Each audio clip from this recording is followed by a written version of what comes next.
Thôi đừng có cười kiểu kia, đừng cười nó cà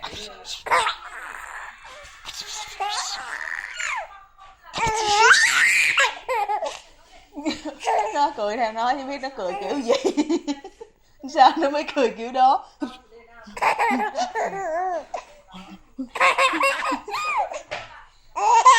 Trời, chưa gì hết cười rồi.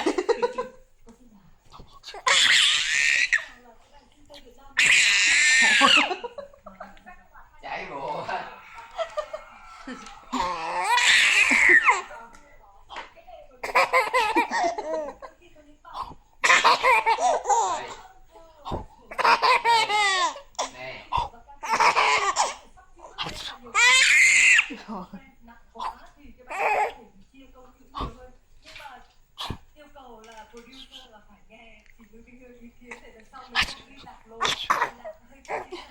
Nước biết biết không kịp.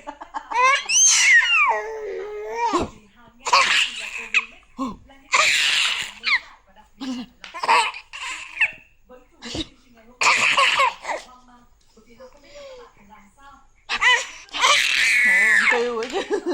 Kêu. Thôi con ơi. Đậu quá.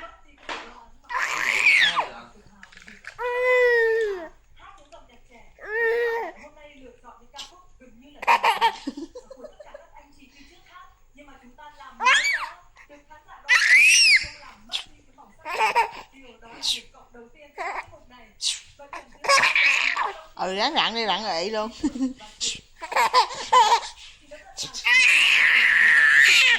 ị đi. ị đi. ị à.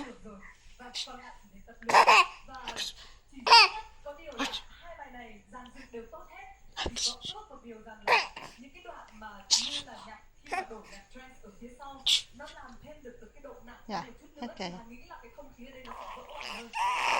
Đó, lái xe.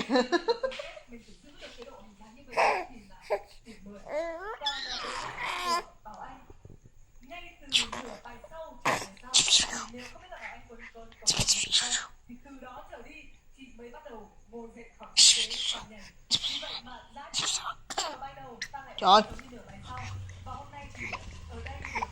Cái gì